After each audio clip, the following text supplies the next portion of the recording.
ছাত্রছাত্রীরা দেখো, আজকে আমাদের এই ক্লাসের আলোচ্য বিষয় হচ্ছে পরিবেশের জন্য ভাবনা, কনসার্নস অ্যাবাউট আওয়ার এনভায়রনমেন্ট। এর মধ্যে আমরা কি কি আজকে আলোচনা করছি? অ্যাটমসফিয়ার, তোমরা জানো বায়ুমণ্ডল, বায়ুমণ্ডলে যে স্তরগুলো আছে এবং তাদের বৈশিষ্ট্যগুলো, সেগুলো নিয়ে আলোচনা হবে। তারপরে আমরা যেটা আলোচনা করব সেটা হচ্ছে ওজোন স্তর এবং তার প্রয়োজনীয়তা। থার্ড হচ্ছে কি গ্রিন হাউস এফেক্ট, তার প্রয়োজনীয়তা ও তার ক্ষতিকারক দিক। গ্লোবাল ওয়ার্মিং, বিশ্ব উষ্ণায়ন। ছাত্রছাত্রীরা, তোমরা এবং আমরা এবং আমাদের চারপাশে বহু সংখ্যক নির্জীব এবং সজীব বস্তু নিয়ে গঠিত হচ্ছে আমাদের পরিবেশ। এই নব নব আবিষ্কার বিজ্ঞানের তথা প্রযুক্তির কার্যকরী প্রয়োগ আমাদের জীবনযাপনকে উন্নত থেকে উন্নততর করে তুলেছে। পরিবেশকে উন্নত করার জন্য বিজ্ঞানের একটা দান রয়েছে। সচেতনভাবে বিজ্ঞানকে প্রয়োগ করে দূষণমুক্ত পরিচ্ছন্ন পরিবেশ রক্ষা করাই কিন্তু আমাদের কর্তব্য। এখন পরিবেশের কথা বলতে গেলে প্রথমেই কিন্তু আমাদের চারপাশে যে বায়ুর বিশাল গ্যাসীয় আস্তরণ রয়েছে, সেই বায়ুমণ্ডলের কথা আমাদের বলতে হয়। বায়ুমণ্ডল, যাকে আমরা ইংরেজিতে বলি অ্যাটমসফিয়ার, অ্যাটমসফিয়ার অ্যাকচুয়ালি যদি আমরা দেখি তার প্রধানত দুটো অংশে আমরা এটাকে ভাগ করে নিতে পারি। আমরা যদি লিখি এইভাবে, অ্যাটমসফিয়ার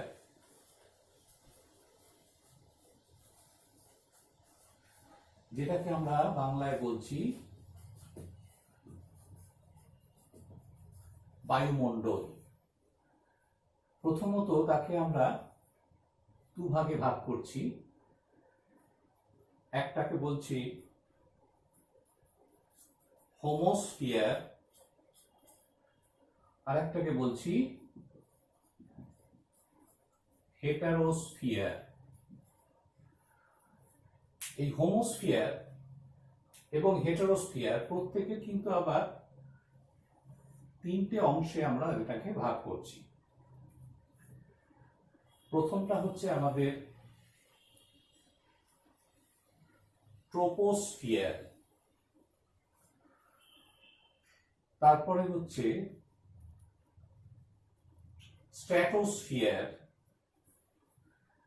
তারপরে আসছে মেসোস্ফিয়ার। একই রকম ভাবে হেটারোস্ফিয়ারকে আমরা আবার তিন ভাগে ভাগ করছি।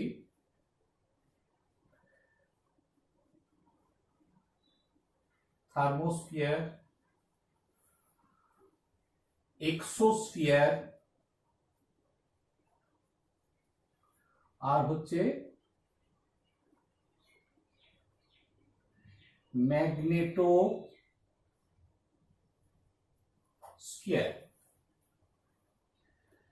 এখন এদের বৈশিষ্ট্যগুলো আমরা একটু সংক্ষেপে জেনে নিই।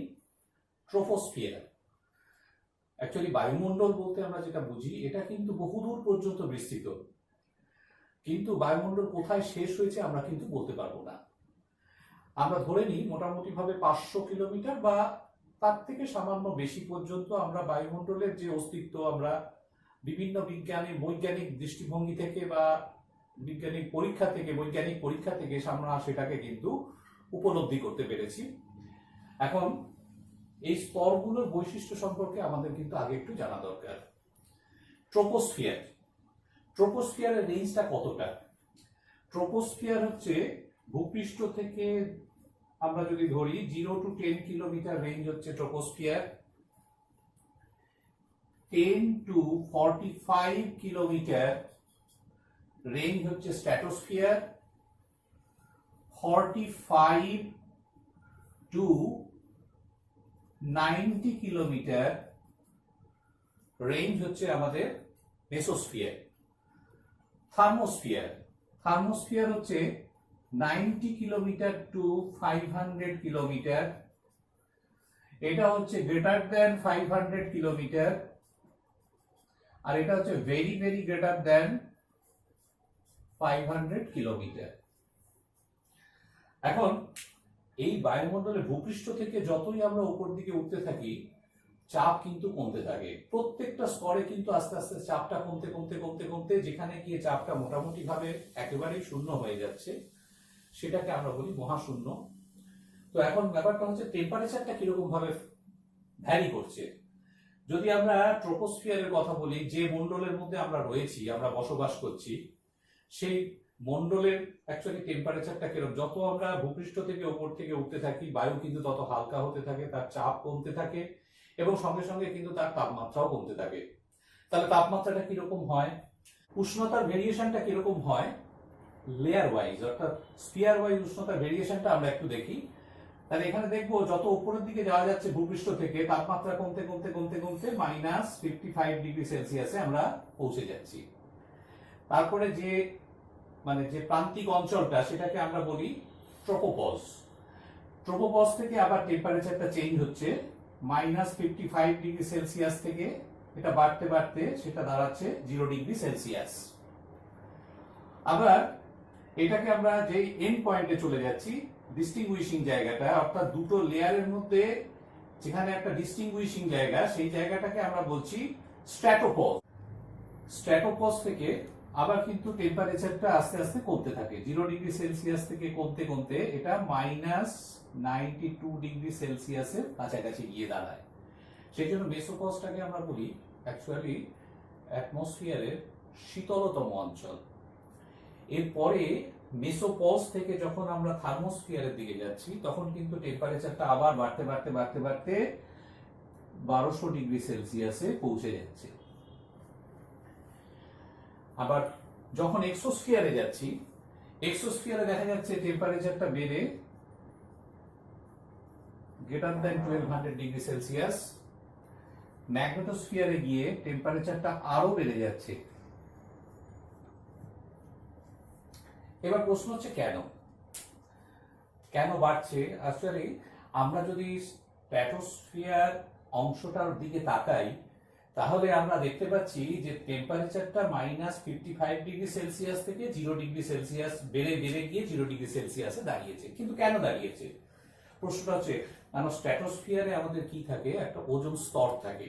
সেই ওজোন স্তরটা অ্যাকচুয়ালি 15 কিলোমিটার থেকে 35 কিলোমিটার পর্যন্ত এরকম একটা বিস্তৃত অঞ্চল, কিন্তু ওই স্তরটা দেখা যাচ্ছে 3 কিলোমিটারের মতো একটা পুরু স্তর। সেটা কিন্তু একটা ক্যানোপি তৈরি করে আমাদের অ্যাটমসফিয়ারের উপরে। এখন আবার যদি ফিরে আসি ট্রোপোস্ফিয়ারে, যে মণ্ডলে আমরা রয়েছি, সেই ট্রোপোস্ফিয়ারে কি ঘটনা ঘটছে, যত ঝড় ঝঞ্ঝা বজ্রপাত, সেই ঘটনাগুলো কিন্তু সব এখানেই ঘটছে। কারণ কি, বায়ুমণ্ডলের ম্যাক্সিমাম ভরটা 70% ভরটা কিন্তু রয়েছে ট্রপোস্ফিয়ারের মধ্যে। এই ট্রপোস্ফিয়ারের সব থেকে বেশি ঘন, আমরা বলতে পারি বায়ুমণ্ডলের ঘনত্ব হচ্ছে সব থেকে বেশি। তারপরে স্ট্র্যাটোস্ফিয়ারে যদি যাই, এই যে টেম্পারেচার যে ইনক্রিজটা -55° থেকে 0°C, এটা কিন্তু এই যে রেজ গুলো, সান থেকে যে ডিফারেন্ট রেজ গুলো আসছে, সেই রেজ গুলোকে দেখা যাচ্ছে সেই ওজোন লেয়ার্স এবং মলিকুলস গুলো তারা সেটাকে শোষণ করছে, ফলে তার টেম্পারেচারটা আস্তে আস্তে বাড়তে থাকছে, বাড়তে বাড়তে বাড়তে বাড়তে গিয়ে 0°C হয়ে যাচ্ছে। তারপরে যদি আমরা মেসোস্ফিয়ারে চলে যাই, বায়ুস্তরটা আরো হালকা হয়ে যাচ্ছে এবং আস্তে আস্তে আস্তে আস্তে টেম্পারেচারটা কমে যাচ্ছে। এবার মেসোস্ফিয়ার থেকে যখন আমরা থার্মোস্ফিয়ারের দিকে যাচ্ছি, এই থার্মোস্ফিয়ারের না কিছু বৈশিষ্ট্য আছে, সেই বৈশিষ্ট্যগুলো তোমাদের জানা দরকার ছাত্রছাত্রীরা। সেটা হচ্ছে কি, এই স্তরে গ্যাসগুলো না, যে গ্যাসগুলোর কথা বলছি, মলিকুলগুলো সব আয়নিত অবস্থায় থাকে এবং এই আয়নিত অবস্থায় থাকার জন্য এই স্তরটার একটা নাম আছে, সেটাকে আমরা বলছি আয়নোস্ফিয়ার। এই আয়নোস্ফিয়ারের একটা বিশেষ বৈশিষ্ট্য আছে, তোমরা শুনে থাকবে বা জিওগ্রাফিতেও পড়ে থাকবে বা ভূগোলে পড়ে থাকবে, সেটা অরোরা বোরিয়ালিস, অরোরা অস্ট্রালিস। এইটা কিন্তু আমরা এই স্ফিয়ারের মধ্যেই দেখতে পাই। এছাড়াও এই স্তরের একটা বৈশিষ্ট্য আছে, এই যে আমরা বেতার তরঙ্গের কথা বলি, যে বেতার তরঙ্গ প্রতিফলিত হয়ে আমাদের এখানে আসছে, আমরা রেডিও শুনতে পাচ্ছি, বা কোনো বেতার যে যন্ত্রের মধ্যে আমরা খবরগুলো শুনতে পাই, বিভিন্ন নিউজগুলো আমরা যেগুলো পাই, সেগুলো কিন্তু এই থার্মোস্ফিয়ার থেকে কিন্তু আমাদের কাছে এসে পৌঁছয়। তাহলে এটা কিন্তু থার্মোস্ফিয়ারের একটা বড় বৈশিষ্ট্য।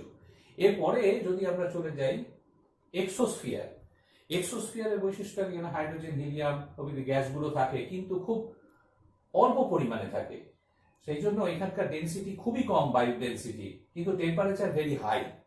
এবং এই স্তরের একটা বৈশিষ্ট্য আছে, যত আমরা আর্টিফিশিয়াল স্যাটেলাইটস এর কথা বলছি না, তোমরা জানো আর্টিফিশিয়াল কৃত্রিম উপগ্রহ বা স্পেস স্টেশনের কথা শুনে থাকবে। এই স্পেস স্টেশন বা আর্টিফিশিয়াল স্যাটেলাইটস গুলো কিন্তু সব কিন্তু এক্সোস্ফিয়ারে রয়েছে। আর প্যাগেডোস্ফিয়ারের ব্যাপারটা মানে এক্সোস্ফিয়ারের পর থেকে একবারে বিস্তৃত অঞ্চল, পৃথিবীর যে চৌম্বক ক্ষেত্র, সেটা এই ম্যাগনেটোস্ফিয়ার কিন্তু পৃথিবীকে বেষ্টন করে রয়েছে। সেখানে পৃথিবীর যে চৌম্বক ক্ষেত্রটা সেখানে কিন্তু রয়েছে। তাহলে এই হচ্ছে আমাদের মোটামুটি ভাবে স্তরগুলোর বৈশিষ্ট্য। আর আমরা যেটা আছি বারবার বলছি সেটা কিন্তু ট্রোপোস্ফিয়ার। আর যে বৈশিষ্ট্যটা আমরা বিশেষ করে দেখব সেটা হচ্ছে স্ট্র্যাটোস্ফিয়ারিক ওজোন। ওই জন্য আমরা বলি স্ট্র্যাটোস্ফিয়ারিক ওজোন, যে স্ট্র্যাটোস্ফিয়ারের ওজনের একটা লেয়ার আছে যেটাকে আমরা বলছি ক্যানোপি অফ ওজোন। সেই ক্যানোপি অফ ওজোনটা কিভাবে তৈরি হচ্ছে আর কিভাবে ভেঙে যাচ্ছে এটা কিন্তু আমাদের জানা দরকার। স্ট্র্যাটোস্ফিয়ারিক ওজোনটা অ্যাকচুয়ালি 15 থেকে 35 কিলোমিটার এই অঞ্চল জুড়ে এর কিন্তু উপস্থিতি, যদিও এই স্তরটা দেখা গেছে 3 কিলোমিটারের মতো পুরু। এখন তাই বলে যে ট্রোপোস্ফিয়ারে ওজন থাকে না তা নয়, ট্রোপোস্ফিয়ারেও কিন্তু ওজন থাকে, আবার স্ট্র্যাটোস্ফিয়ারেও থাকে। আমরা ট্রোপোস্ফিয়ারিক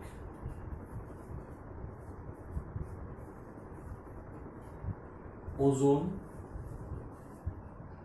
আর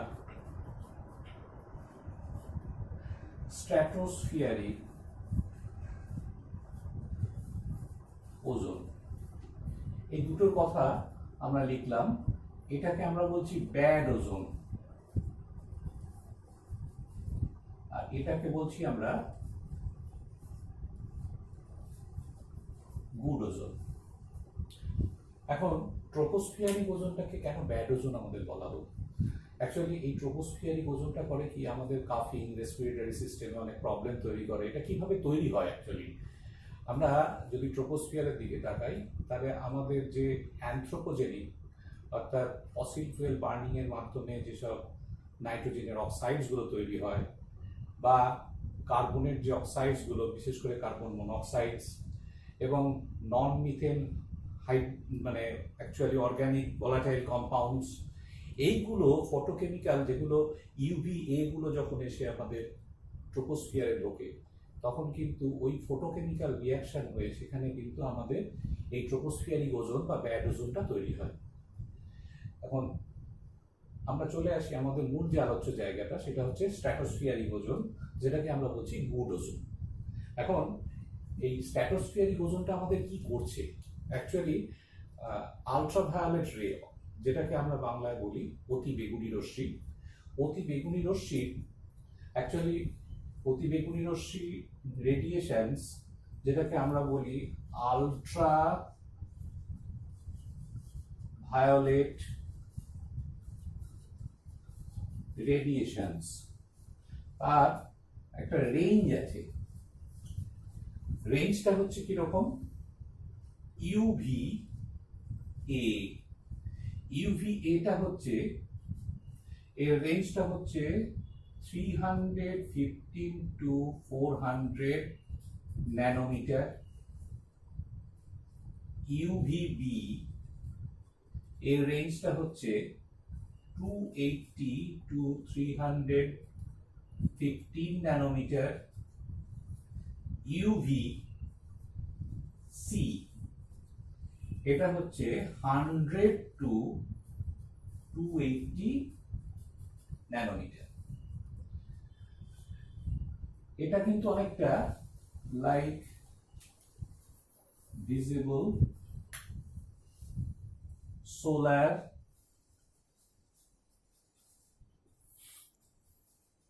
রেডিয়েশন, আর এইটা absorb by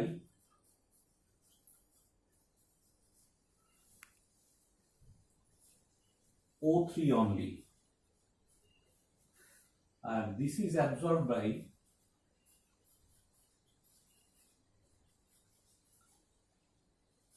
O2 and O3 both. তাহলে ইউভিসি আমরা দেখতে পাচ্ছি দুটোর দ্বারাই অ্যাবজর্ব হচ্ছে।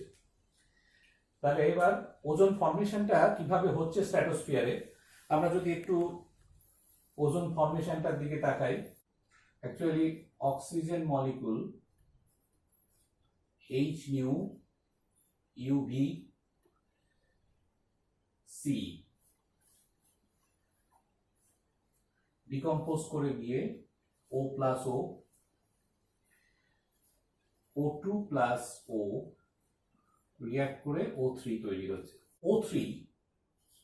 O2 যেমন তৈরি হচ্ছে, O3 আবার UVB এর প্রেজেন্সে কিন্তু ডিকম্পোজ করছে। তাহলে এখানে O3 যে formation, rate of formation O3 এর ডিকম্পোজিশনের রেটের থেকে বেশি, ফলে একটা তৈরি হচ্ছে কি O3 তৈরি হওয়ার সম্ভাবনাটা থেকে যাচ্ছে এবং সেখানে একটা আপাত ইকুইলিব্রিয়াম বা অ্যাপারেন্ট ইকুইলিব্রিয়াম একটা তৈরি হয়ে এই O3টা কিন্তু স্ট্র্যাটোস্ফিয়ারে থেকে যাচ্ছে। এখন এই O3 থাকার জন্য আমাদের কি হচ্ছে, একটা ওজোন শিল্ড তৈরি হচ্ছে। এটা কিন্তু ইনভিজিবল, আমরা দেখতে পাই না, একটা ওজোন শিল্ড যেটা আমাদের ক্যানোপির মতো কাজ করেছে এবং সেটা প্রাকৃতিক সৌর পর্দা হিসাবে আমাদের এখানে কাজ করছে। এখন যদি আমরা এর দিকে তাকাই, তাহলে ওজোন লেয়ার, এই যে ওজোন লেয়ারটা আমাদের কিন্তু বিভিন্নভাবে রক্ষা করছে। ওজোন লেয়ার থাকলে আমাদের কি সুবিধা, ওজোন লেয়ার যদি থাকে তাহলে আমরা দেখতে পাচ্ছি যে UVA গুলো যদিও প্রবেশ করতে পারছে আমাদের আর্থ সারফেসে, কিন্তু UVB গুলো অ্যাবজর্ব হয়ে যাচ্ছে, আর UV যেটা সি সেটা কিন্তু অ্যাবজর্ব হয়ে যাচ্ছে অক্সিজেন এবং ওজোন দ্বারা স্ট্র্যাটোস্ফিয়ারিক ওজোনের লেয়ারে। ফলে সেগুলো কিন্তু আমাদের UVC এবং UVBটা কিন্তু আমাদের আর্থ সারফেসে পৌঁছতে পারছে না, যদিও পৌঁছায় তার পরিমাণটা কিন্তু খুব সামান্য। কিন্তু UVAটা আসতে পারে, কিন্তু UVAটা আমাদের কাছে অত হার্মফুল নয়। এখন এই ওজোনোস্ফিয়ারটা যদি মানে কোনো কারণে একটা ডেনসিটি কমে যায়, যেটাকে আমরা বলছি ওজোন হোল ফর্মেশন, তাহলে সেক্ষেত্রে কি হতে পারে? এখন এই ওজোন লেয়ারটা ভেঙে যাওয়ার মূলত দুটো কারণ। একটা হচ্ছে ন্যাচারাল, 2 নম্বর হচ্ছে অ্যানথ্রোপোজেনিক, মানে হিউম্যান মেড। ন্যাচারালি কিভাবে ভেঙে যাচ্ছে, আমরা জানি আপার অ্যাটমসফিয়ারে কিছু নাইট্রোজেনের অক্সাইডস তৈরি হয়। সেই নাইট্রোজেনের অক্সাইডস গুলো, যেগুলোকে আমরা একসঙ্গে বলি নক্স, নক্স মিনিংটা হচ্ছে NO plus NO2, X stands for 1 to 2। এখন এই নক্স গুলো করছে কি, এই ওজোনোস্ফিয়ারের ওজোন গুলোকে, ওজোন মলিকুলস গুলোকে কিভাবে ভেঙে দিচ্ছে আমরা একটু দেখে নিই। NO প্লাস O3 তৈরি করছে NO2 O2।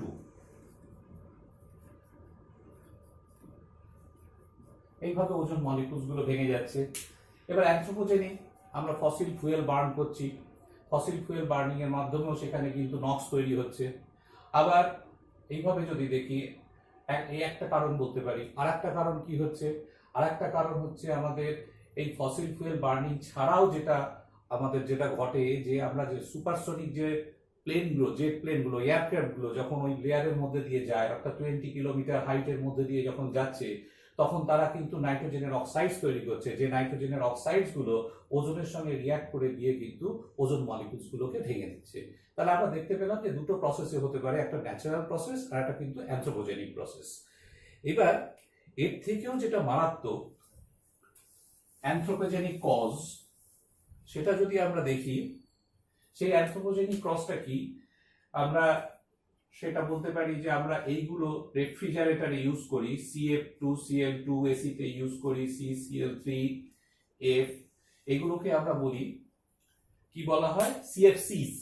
এই CFCs গুলো কি হয়, এরা আমরা যদি একটু ডায়াগ্রামেটিক্যালি দেখি,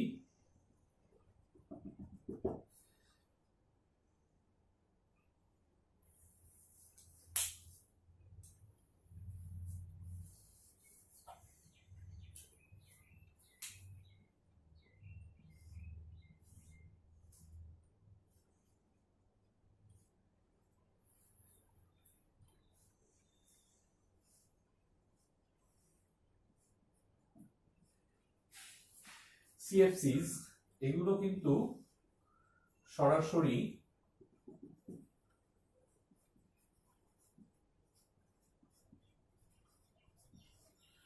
ট্রোপোস্ফিয়ার থেকে, এখানে ট্রোপোস্ফিয়ারে, আর এটাকে আমরা বলছি স্ট্র্যাটোস্ফিয়ার,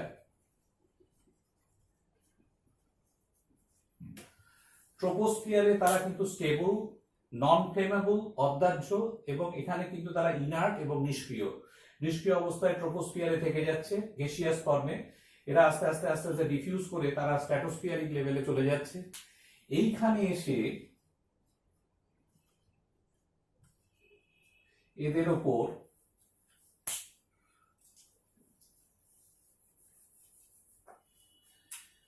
যে ultraviolet রেডিয়েশনস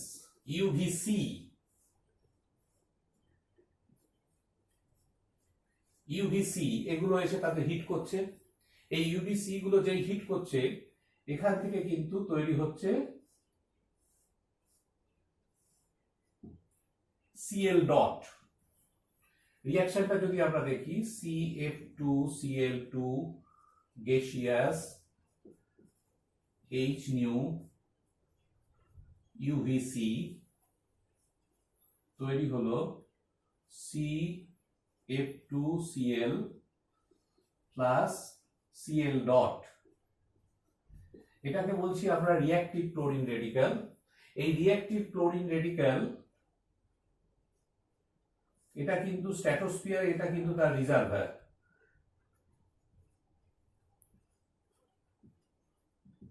reservoir of Cl dot. এবার এ যখন ওজনের কন্ট্যাক্টে আসছে, তখন কিন্তু ওজোন ডিপ্লিশন হয়ে যাচ্ছে।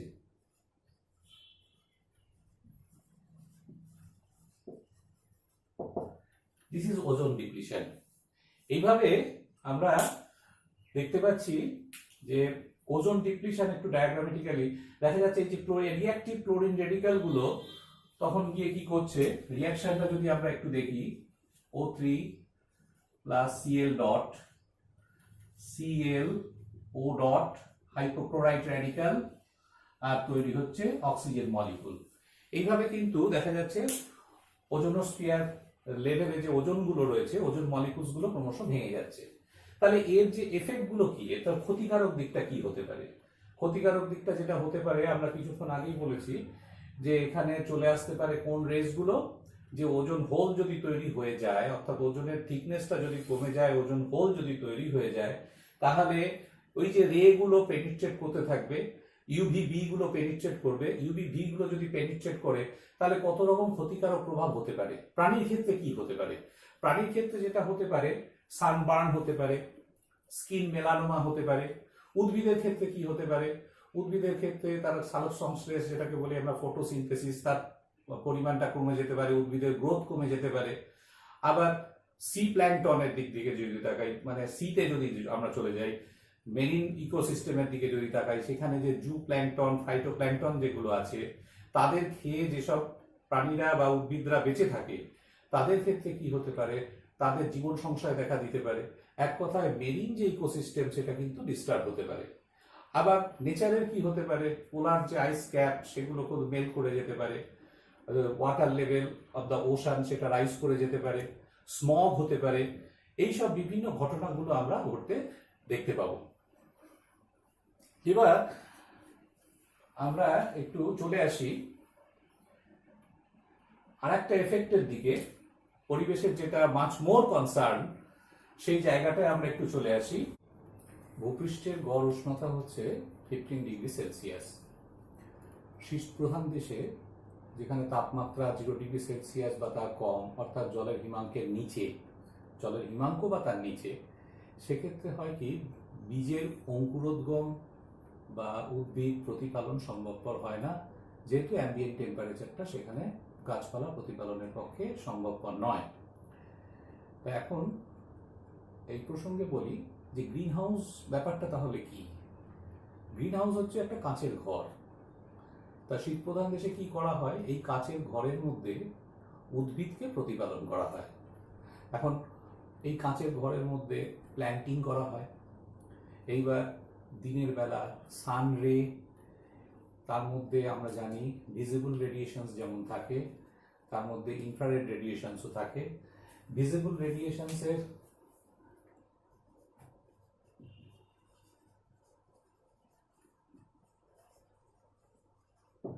ওয়েভলেন্থ হচ্ছে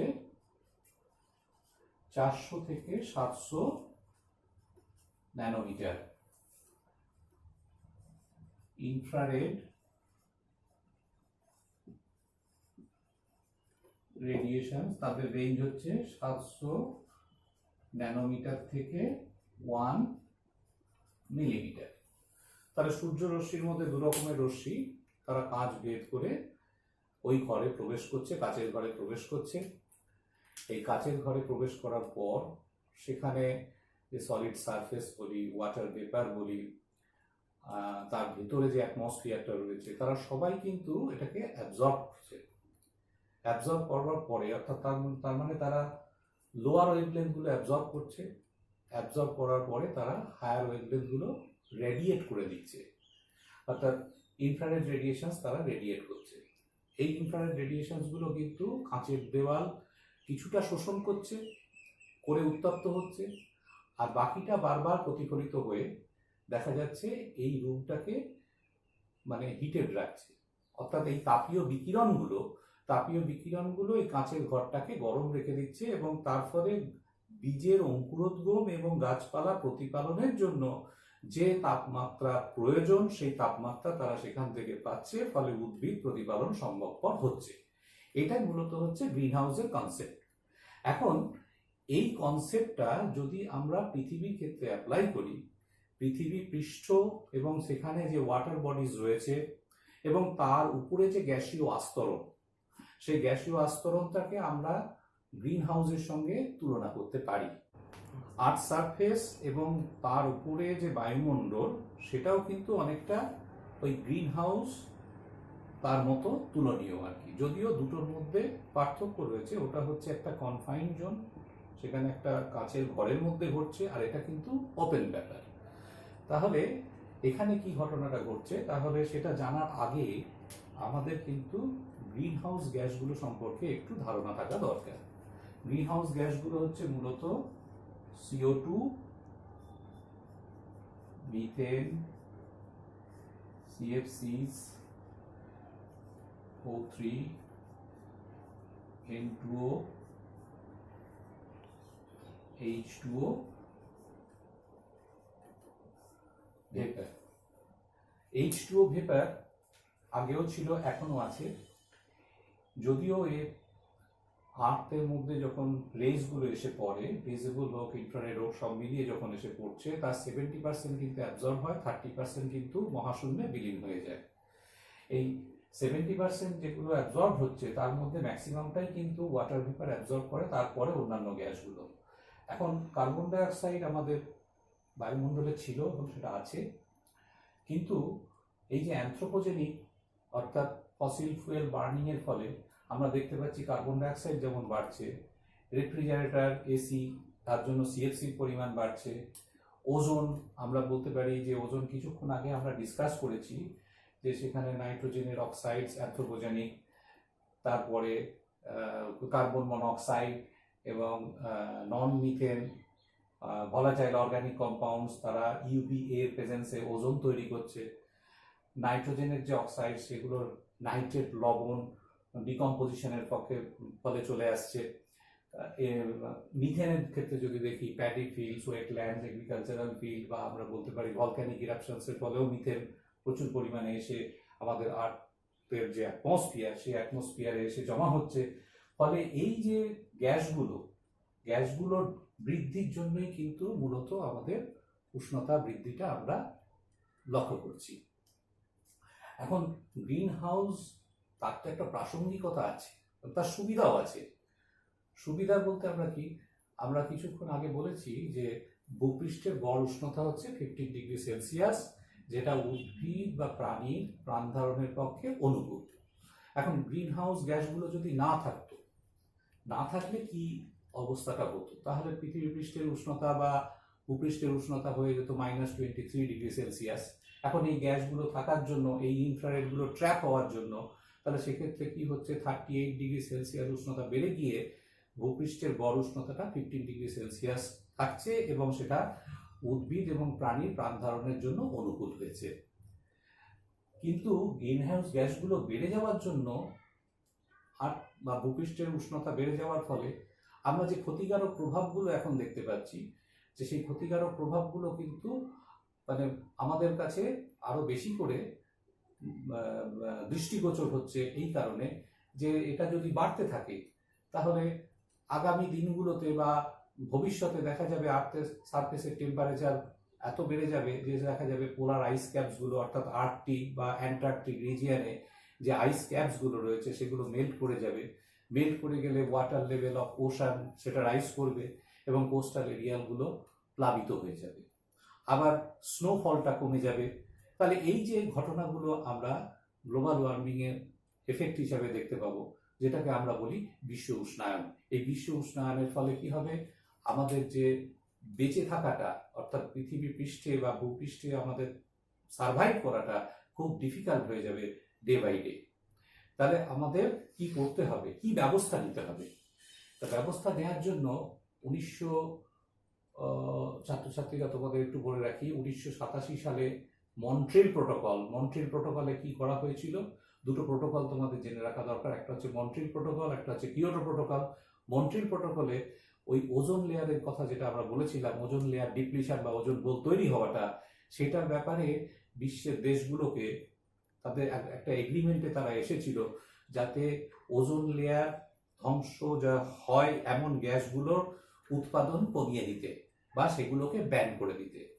আর 1997-এ কিয়োটো প্রোটোকল হয় কিন্তু, যে ইন্ডাস্ট্রি থেকে যে কার্বন ডাইঅক্সাইড হিউজ পরিমাণে যে জেনারেশন হয়, সেখানে বিভিন্ন দেশ একত্রিত হয়ে তারা এগ্রিমেন্টে সই করেছিল যে তাতে কার্বন ডাইঅক্সাইড যাতে কমানো যায়, কারণ গ্লোবাল ওয়ার্মিং এর জন্য বা আমরা যদি পেছন দিকে তাকাই, গ্রিন হাউস এফেক্টের জন্য মূলত দায়ী হচ্ছে কার্বন ডাইঅক্সাইড। সেই কার্বন ডাইঅক্সাইডের পরিমাণটা যথাসম্ভব যাতে কমানো যায়, তাহলে সেই জন্য কিন্তু কিয়োটো প্রোটোকল 1997 হয়েছিল।